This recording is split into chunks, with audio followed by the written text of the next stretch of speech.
এই হিসাবে আব্বার জানাজা পড়েছিলাম। এখনো আপনাদের থেকে অনুমতি চাচ্ছি যে আমার মায়ের জানাজা পড়াবেন। মা হারালেন মানবতার ফেরিওয়ালা খ্যাত দেশের জনপ্রিয় মুখ ফিরোজ হাসান। মাকে হারানো বেদনা মহতে মানুষটিকে স্তব্ধ করে দিয়েছে। মাকে হারানোর সংবাদ নিশ্চিত করেছেন ফিরোজ নিজেই। নিরন্তর সেই বোবা কষ্ট নিয়ে ফেসবুকে তিনি লিখেছেন, মা আমার চির বিদায় নিয়ে চলে গেল। নিজের জীবদ্দশায় পৃথিবীতে সবচেয়ে কঠিন অধ্যায় মা হারানোর বেদনা। এই বেদনা ঠিক ভাষায় অনুবাদ করা যায় না, শব্দে আটকানো যায় না, মুখে বলাও যায় না কেমন ব্যথাতুর সেই কষ্ট। অগণিত মানুষের মুখে হাসি ফোটানো ফিরোজ হাসানও আজ সেই অভাগাদের একজন।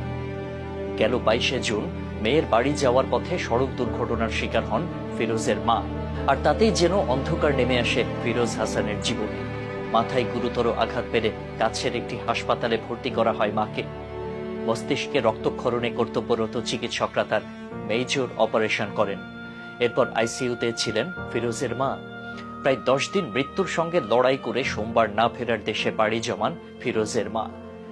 যে ফিরোজ যিনি সবাইকে সান্ত্বনা দিয়েছেন, সে তিনিই আজ সান্ত্বনা খুঁজছেন। ফিরোজ হাসান, আপনার মায়ের জন্য আমাদের গর্ব হয়। তিনি আপনার মতো একজন সন্তান জন্ম দিয়েছেন। প্রসঙ্গত অসহায় মানুষকে সহায়তা করে দেশের মানুষের হৃদয় জয় করা এক নাম ফিরোজ।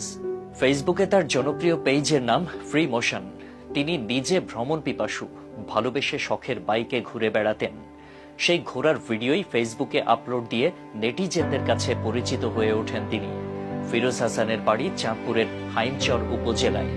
নদী বিধৌত চাঁদপুরের সন্তান হিসেবে তাঁর হৃদয়, মন এবং চিন্তাও যেন নদীর মতোই বিশাল। আপন মনেই ভ্রমণের সময় অসহায় মানুষকে সহায়তা করার ভিডিও দিতে শুরু করেন তিনি। মোটরসাইকেলে চলার পথে হঠাৎ করে অসহায়দের মাঝে খাবার কিংবা নগদ টাকা উপহার দিয়ে সবার নজরে আসেন। তার টাকার অঙ্কও থাকে অনেক বেশি।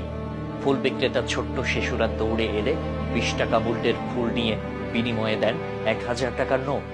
আবার গরিব দুস্থদের কিনে দিচ্ছেন ব্যাগ